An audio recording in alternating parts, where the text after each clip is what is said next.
Alright guys, welcome back. We are on to our final topic for biochemistry, and we're going to be talking about enzymes today.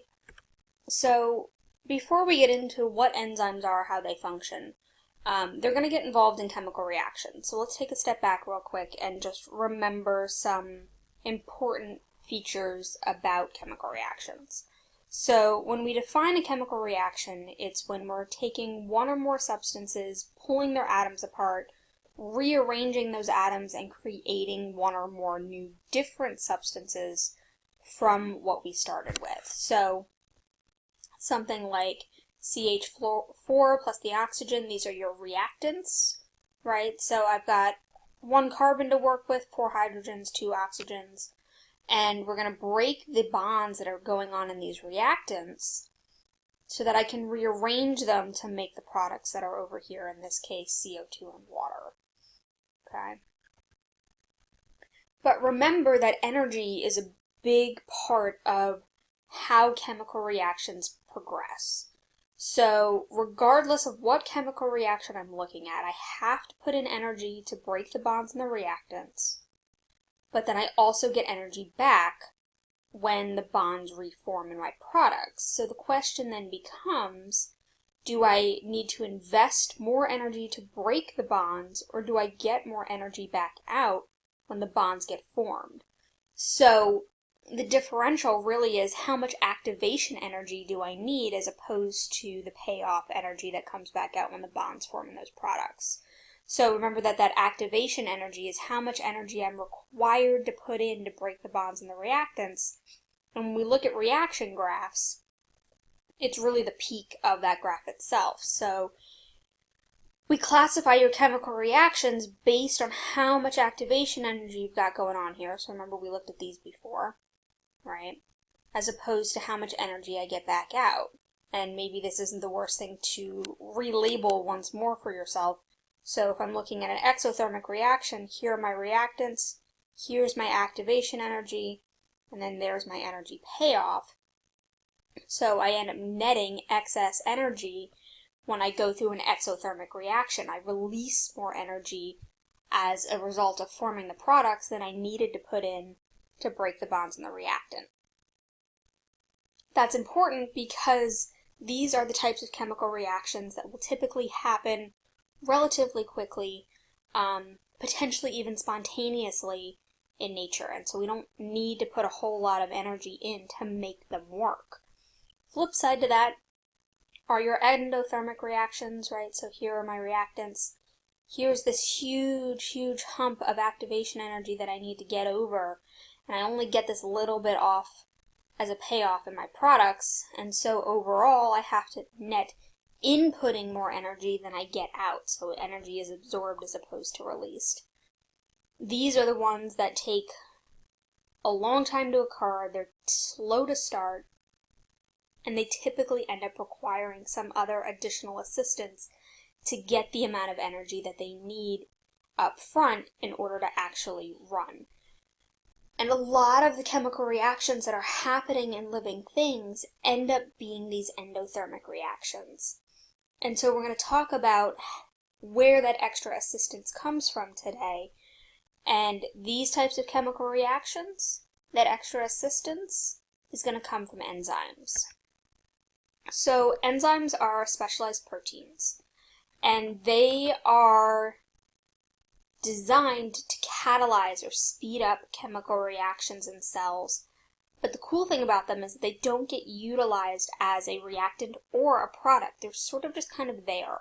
And in fact, if you see them in a written chemical formula or chemical equation, a lot of times the enzyme itself is written over top of the arrow.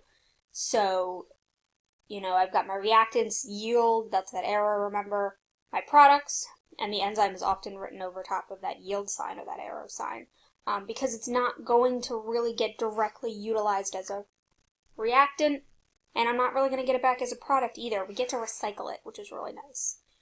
So, because so many of our chemical reactions that make up our metabolism are slow endothermic processes, these enzymes are going to be really vital to making sure that we can break down those nutrients, create the functional substances that we need to work on a daily basis. So remember that enzymes are going to end in that ASE, right? So when you see those, you know you're talking enzymes. So something like sucrase, lactase, maltase, amylase. And one of the things you'll also notice is that a lot of times they are breaking down sugars, and so they really sort of take that sugar name, add the ASE to the end instead of the OSE, and that's where the names for the enzymes come from, so they get named after what they work on. So, if enzymes are going to help speed up chemical reactions, well, how do they actually do it? Well, your enzymes are going to work by lowering the amount of activation energy that your cells are required to put up in order to make that chemical reaction happen. How do they help do that? Well, sort of think of your enzyme like grandma. Alright, and how many of you have ever gotten that really big squeeze from grandma? You feel like every bone in your body's going to break because she's hugged you so hard. Well, that's kind of like what enzymes do. And enzymes will envelop the substance that they are designed to break apart, and they will put extra strain on the bonds of those reactants, weakening them so that the cell only needs to add a little bit of extra energy to finish the break, as opposed to having to break it from the get-go. So it allows them to use less energy as a result. Another way you can think about it is based on investments, right? So we'll stick with the grandma idea. Let's say that for most of you, you're probably hoping to get your license soon, get that first car, and you've got this part-time job. And in order to put up, let's just say your used car is going to cost you $2,000, well, it's going to take you quite a long time to save up all of that money from your part-time job when you got to pay for your phone and maybe put gas in mom and dad's car to get back and forth from work, you know, so on and so forth. So grandma comes in, like the enzyme comes in, and says, I'll put up half the amount of money that you need for that car so long as, you know, you're keeping up your grades, you keep your job, blah, blah, blah, blah, blah, right? So now you've only got to come up with that $1,000, which is going to happen faster. So the enzyme is not giving up all the energy to make the reaction happen, but it's putting up enough that now the investment that the cell needs to put in as well is a lot less and a lot more manageable, and it's going to allow the chemical reaction to happen much quicker. So this is kind of what we're looking at, right? If I go back to those reaction graphs, I've got my normal energy that I'd have to absorb without the enzyme, right? So like that $2,000 you needed for the car, that's going to take you a certain amount of time to save up before you can go ahead and get that product, in this case your car, or in the case of your cells, some sort of chemical product that they need. Enzyme comes in like grandma, right, and now gives you half the money. You only have to come up with the other half, in which case you get to that peak a lot faster, get to that product a lot faster. So that's kind of how these enzymes are working. They're lowering the amount of investment the cell has to put in while still getting the same product. And those enzymes then get recycled, which is also nice. So here's the interesting thing about enzymes. They are very specific to the molecules that they work on.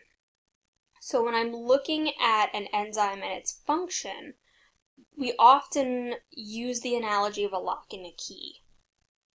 Because you've got all of these enzymes in your cells, but they're all specifically shaped for a particular substrate, a particular reactant that it works on. Which means I'm not going to be able to take a sucrase enzyme, for example, and use it on anything other than sucrose, right?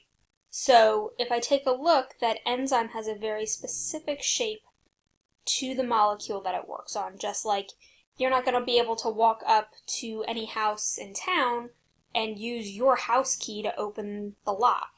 Your key is specifically shaped for the lock on your house. Alright? So that means every different chemical reaction that goes on in your body, I need a different enzyme for it. And this is why, one of the reasons why proteins are so important in your body, because remember, enzymes are proteins. Okay? So that substrate is kind of like the key, right? It's the specific reactant that the enzyme works on. This is typically how we name those enzymes. And then that enzyme has this very specific shape called its active site, which is kind of like the lock. And that shape of that substrate is specifically shaped for that active site. Once again, going back to protein folding, this is why that folding is as important as it is. Alright, because if the protein isn't folded properly, then that shape is distorted, key doesn't fit in lock, enzyme doesn't break down substrate, and that chemical reaction that it's designed to help move forward doesn't happen. So if I look at sort of a basic cycle for how an enzyme would function. Alright, here's my enzyme, and I've got sucrase as an example here. Active site is specifically shaped, in this case, for the sucrose that it's going to break down. Alright, and the first thing that needs to happen is that sucrose needs to bind to the sucrase itself. Once that binding happens, my enzyme's going to do what we talk about as induced fit, and it literally hugs that substrate and fits it in nice and tight. Alright, puts that extra strain here on this molecule. It's also going to help us bring in some water to go through a hydrolysis reaction, right? And that enzyme's then going to catalyze that hydrolysis reaction, break that bond between the glucose and fructose that used to be sucrose. Once that bond has been broken officially, with the help of the enzyme giving a little bit of the energy and the cell putting in the rest, those products then get released, and guess what? My enzyme looks exactly like it did before any binding happened in the first place, and so this whole cycle can continue to happen over and over and over again. So those enzymes are reusable, which is a really good thing, by the way, because where are you getting all of the material to build these enzymes? Well, enzymes are proteins. Building blocks of proteins are amino acids. So where do the amino acids in your body come from? Well, they come from your diet. So all the protein that you eat on a daily basis, your body breaks down into those individual amino acids, rearranges them, puts them back together, and makes things like enzymes out of them. Well, could you imagine how much you would have to eat on a daily basis to continue ensuring every chemical reaction that needed an enzyme was functional if you had to make an enzyme every single time that chemical reaction was necessary? You'd never stop eating. So the fact that these enzymes are reusable really is an efficiency thing for your body, okay, and allows you to not have to eat 24/7. And even then, I'm not sure that you'd actually be able to compensate for the sheer amount of chemical reactions that needed to happen. So, I mean, eventually these enzymes do sort of wear out, they do get broken, they do get damaged, and they do get replaced. But rather than having to do it every single time you do a chemical reaction, maybe it's every 100 times. It helps to catalyze that reaction instead. And so the fact that those enzymes are reusable is a really good evolutionary efficiency, and really just makes it functional as organisms got bigger, especially.